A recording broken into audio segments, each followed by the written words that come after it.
மருத்துவ கழிவுகளை கேரள அரசே அகற்ற வேண்டும் என்று நீதிமன்றம் ஆணை பிறப்பித்துள்ளது.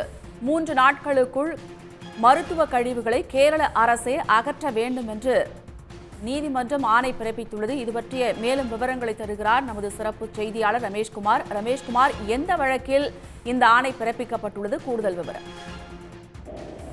அண்மையில நெல்லை மாவட்டம் கோடகநல்லூர், நடுக்கல்லூர் ஆகிய பகுதிகளில் கேரள மாநிலம் திருவனந்தபுரம் மண்டல புற்றுநோய் மையத்திலிருந்து கொண்டு வரப்பட்ட அந்த அபாயகரமான மருத்துவ கழிவுகள் அதெல்லாம் கொட்டப்பட்டிருந்தது. இது தொடர்பாக தான் போலீசார் வழக்கு பதிவு செய்து விசாரணை மேற்கொண்டு வருகிறார்கள். கேரள மருத்துவ கழிவுகள் தமிழகத்தில் கொட்டப்படுவதற்கு அரசியல் கட்சிகளும் கடும் கண்டனம் தெரிவித்து வருகின்றது.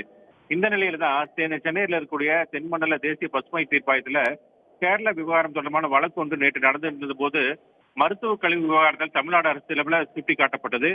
இது குறித்து விசாரித்த தீர்ப்பாய நீதிபதி உறுப்பினர் புஷ்பா சத்யநாராயணா, நிபுணத்துவ உறுப்பினர் சத்யகோபால் ஆகியோர் அந்த கேரள மருத்துவ கழிவுகள் தமிழகத்தில் கொடுப்பதற்கு கடும் கண்டனம் தெரிவித்திருக்கிறார்கள். மேலும் கேரள மருத்துவ கழிவுகளை முறைப்படி அகற்றுவதற்கு தேவையான வசதிகளை மேற்கொள்ளாமல் ஏன் மருத்துவமனைகளுக்கு அனுமதி வழங்க வேண்டும் என்றும் கேரள அரசுக்கு கேள்வி எழுப்பியிருந்தார்கள்.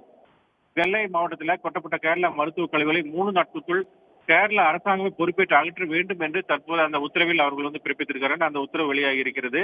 அந்த கழிவுகளை கேரளாவுக்கு கொண்டு செல்ல வேண்டும் அல்லது நெல்லை மாவட்டத்தில் இக்கழிவுகளை மேலாண்மை செய்யும் ஒரு நிறுவனத்திடம் கேரள அரசு இதை வழங்க வேண்டும் என தாமாக முன்வந்து தொடர்ந்த வழக்கிலே தற்போது உத்தரவை பிறப்பித்திருக்கிறார்கள். நெல்லையில மருத்துவ கழிவில் கொட்டப்பட்ட விவகாரம் தொடர்பாக கேரள மாசு கட்டுப்பாட்டு வாரிய தலைவருக்கு தமிழ்நாடு மாசு கட்டுப்பாட்டு வாரியத்தில் எழுதிய கடிதத்தில் அதுக்கு கழிவுகளுக்கு சொந்தமான ரீஜனல் கேன்சர் சென்டர் என்று சொல்லக்கூடிய அந்த ஹாஸ்பிட்டல்கள் ஆகியோர் மீது உரிய நடவடிக்கை எடுக்க வேண்டும் என்று வலியுறுத்தி இருக்கிறார்கள். விவரங்களுக்கு நன்றி ரமேஷ்குமார். உடனுக்குடன் செய்திகளை தெரிந்து கொள்ள சன் நியூஸ் பெல் ஐகானை கிளிக் பண்ணுங்க.